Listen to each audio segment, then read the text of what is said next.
Hi అండి. ఈరోజైతే ఇంకా విలేజ్ స్టైల్ అయితే చికెన్ కర్రీ చేసేద్దామా? ఈ స్టైల్ అయితే మా నానమ్మది. మా నానమ్మ ఎప్పుడు వండినా ఇలాగే వండేది. మా నాన్నమ్మే కాదు అప్పుడు వాళ్ళంతా ఇలాగే వండేవారు. మా నానమ్మ అయితే ఏదైనా ఈరోజు నేను ఇలా ఉన్నానంటే ఈ మాత్రం కూడా లైఫ్ ఉందంటే నాకు అది ఒక్క మా నానమ్మ వల్లే. మా నానమ్మ నన్ను ఎలాగంటే కోడి తన పిల్లల్ని రెక్కల కింద కాచుకున్నట్టు ఎలా కాచుకుంటదో అలా కాపాడుతూ, అలా కంటికి రెప్పలా చూసుకుంటూ వచ్చింది నన్ను. మా అమ్మ, నాన్న కూడా నన్ను అంత ప్రేమించలేదు. అంత కాదు, అందులో 1% కూడా ప్రేమించలేదు. ఈరోజు నాకు లైఫ్ ఇచ్చిందంటే, అది ఒక్క మా నానమ్మే అనమాట. మా నానమ్మని నా జన్మ అయ్యేంత వరకు ఎప్పటికీ మర్చిపోలేను.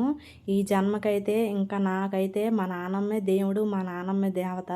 అంత ఇష్టం మా నానమ్మ అంటే. నేనంటే మా నానమ్మకి తన కూతుర్లు ఉంటారు కదా! అదే మనవరాలు.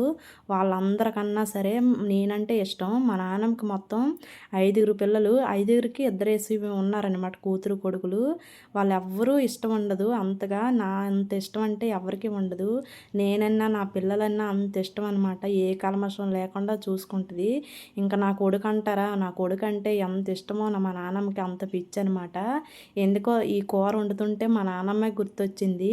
మా నానమ్మేంటి గుర్తొచ్చింది అన్నానంటే లేదనుకోకండి, ఇంకా ఉంది. చాలా ముసలావిడనమాట. కానీ బాగోలేదు. అస్సలు కళ్ళు కూడా సరిగ్గా కనిపించవు. ఈ కూర వండుతుంటే మా నానమ్మే గుర్తొచ్చింది. ఇప్పుడే కాదు, నాకు ఎప్పటికప్పుడు నైట్ టైం అయితే ఇంకా గుర్తొస్తుంటది. అలాంటప్పుడల్లా ఏడుస్తాను. ఒక 1 ఇయర్ వరకు నేను అక్కడే ఉండేదాన్ని మా నానమ్మ దగ్గరే. కానీ మాకు అక్కడ ఇల్లు లేదు కదా అనుకోని పరిస్థితులు అయితే వదిలేసి వచ్చేయాల్సి వచ్చింది. ఇంకైతే మా నానమ్మనైతే చాలా మిస్ అవుతున్నాను.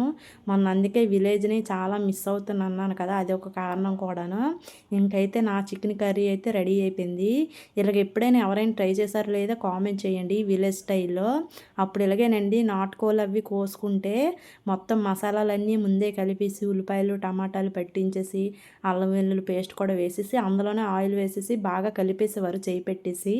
దాన్ని కాసేపు పొయ్యి మీద పెట్టేసి అలాగ వేడి చేస్తూ మగ్గిస్తూ లాస్ట్‌లోని కొంచెం వాటర్ ఏసేసేవారు.